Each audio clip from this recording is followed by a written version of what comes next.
John Mouse is an American musician, singer, and songwriter based in LA. He has a PhD in political science. He has taught philosophy at university level. His live shows, he often does solo. He spent a long time doing them just himself and recordings. And his speciality is intense emotional displays whilst performing. He has created 5 official studio albums in the time period 2007 to 2018. Hi, my name's Dan. So this was the 3rd album by John Mouse, and it's my first encounter with him in any album at all. So let's try and do some description. It's kind of retro synth backing with a drum machine, often kind of arpeggiated sounds, the sort of thing that you might get with the sort of keyboard where you can press a key and it'll give you an arpeggio, or, on the chord. It's kind of it's kind of okay. It's not bad, the synth stuff. It's a little bit like somebody trying to be Kraftwerk or Human League, but they're not actually really quite got the music, the skills. I'm not going to say the musicality, because he does have musicality. It's just the aesthetic of it isn't as good as proper 80s synth stuff, I would say. Added to that, there's some singing. And the singing is very reverbed. There's a very strong reverb on it, so almost to oblivion, so it's really quite hard to hear it.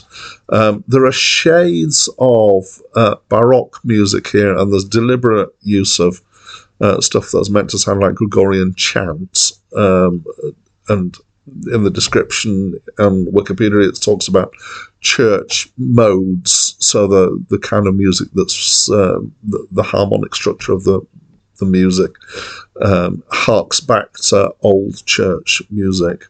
The songs are about, I'm not entirely sure. Mostly the one that I could work out the words best is a song called Cop Killer, which seems to be encouraging people to go and shoot policemen.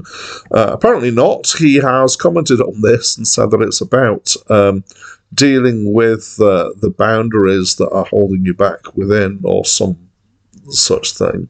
The general overall aesthetic is meant to be pop here, and I would say is really not. So it has some of the kind of sounds and form of pop, but it doesn't have the accessibility of pop. Pop absolutely has to be accessible music, I think. So the album apparently divided critics. Some people thought it was, a brave and bold new way of doing things, and other people have said that it's, the foundation of new genres, and some of the critics thought it wasn't very good at all.